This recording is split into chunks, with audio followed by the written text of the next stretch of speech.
Oppo A51 mà đamនេះគឺមានបញ្ហាលុតសាកទៅចេញរូបថ្មផ្លិតអញ្ចឹងម្ចាស់គាត់ថាសាកថ្មទៅវាលុតហ្មងសាកភ្លាមមកលុតភ្លាមណាខ្ញុំបានសួរគាត់អាហ្នឹងនឹងសាកខ្លាយ2500នឹងសាកអីទេគាត់ថានឹងសាកស៊ីនពេលអញ្ចឹងយើងក៏ធ្វើតេស្តមើលកប់ថ្មក៏អីទៅក៏វានៅតែអញ្ចឹងវាចូល4ប៉ែអញ្ចឹងតែយើងវាស់ទៅគឺនៅវាឆ្លងជើងថ្ម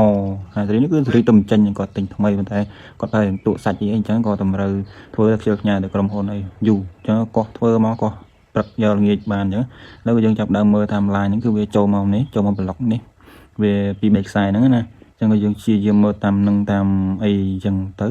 ក៏ចំណុចវាឃើញនេះគឺខ្ញុំដាក់កន្លែងឲ្យវាឲ្យបងប្អូនមើលអញ្ចឹងគឺវាចូលកន្លែងចេកទី1ចេកទី2វាចូលតាមរត់តាមនោះយើងសង្ស័យអាកន្លែង2ហ្នឹងបន្ទាប់យើងសង្ស័យហើយយើងក៏កោះមើលវាឆ្លងចេញជើងថ្មរត់ចូលមកគឺចូលត្រង់មុនគេហើយអានេះគឺយើងចាប់ដើមកោះកាយមកហើយសារម៉ាស៊ីនហ្នឹងធ្លាក់រឿងកោងដែរអញ្ចឹងអត់សូវហ៊ានជឿផ្លុំនេះទៅធ្វើអញ្ចឹងណាផ្លុំទៅខ្លាចរត់បាក់គេទៅអត់ចេះលើក CPU អត់ចេះលើក hard disk ផងមាត់ភាពអន់ដែរអញ្ចឹងក៏យើងជះដៃវាស់តាមមើលទៅបោះអស់អាកន្លែងកង់ដងហ្នឹងក៏ឃើញនៅវាឆ្លងដងនេះមួយតែតែ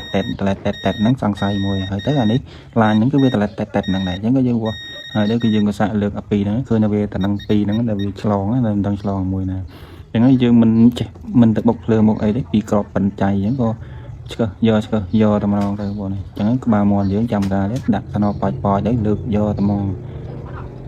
ពេលឥឡូវគឺខ្ញុំផ្សារមកផ្សារលើកឆ្កឹះយកអានឹងចេញមុនគេក៏ហើយយើងយកវាទៅវាស់ទៅវាអត់ឆ្លងទេគេឥឡូវគឺយើងចេញមកហើយលើកវាចេញមកចឹងហើយវាស់ទៅអត់ឆ្លងទេគឺយើងឆ្វើអានេះមួយទៀតអានឹងវាឡាញទៅមួយគ្នានឹងដែរអញ្ចឹងបងឃើញសេសានោះវាដាក់ super boost charge នេះពូពេល fast charge ហើយយើងដោះចេញវាស់ទៅគឺអត់ឆ្លងទេញាក់សាច់គេអញ្ចឹងហើយគឺយើងក៏ដាក់អានេះវិញទៅផ្លុំដាក់វិញព្រោះអាហ្នឹងយើងផ្លុំដាក់កដៅតិចទៅខ្ញុំដាក់សណ138 30អីហ្នឹងបើយើងសួរផ្លុំឲ្យឆាប់លេខដាក់កង់ដងចូលវិញនេះដាក់កាប់សាច់អានោះដាក់អាចាស់វាវិញដោយសារវាអត់ឆ្លងទេឥឡូវគឺយើងដាក់ចូលវិញហើយវាក្រិចបន្តិចហ្នឹងក៏ដាក់ទៅវាមិនសាដែរឲ្យតែយើងបានដាក់អញ្ចឹងណាដាក់ទៅវាការពារឆេះសារក្រោយវាឆេះនឹងទៀតយើងអាចធ្វើបានម្ដងទៀតបើយើងអត់ដាក់ទេវាអាចឆេះបុកដោយសេអញ្ចឹងខូចសេទៅដោយសេហ្មងលេងសាច់ត្មងជាតិ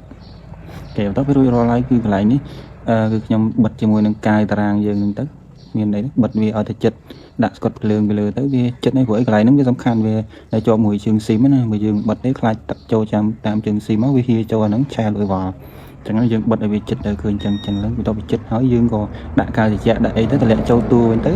បើកតេះមកឃើញថាវាដំណើរការឲ្យសាកថ្មចូលចុចអីបើកអីបានដើរធម្មតាទៅលុយសតបងប្អូន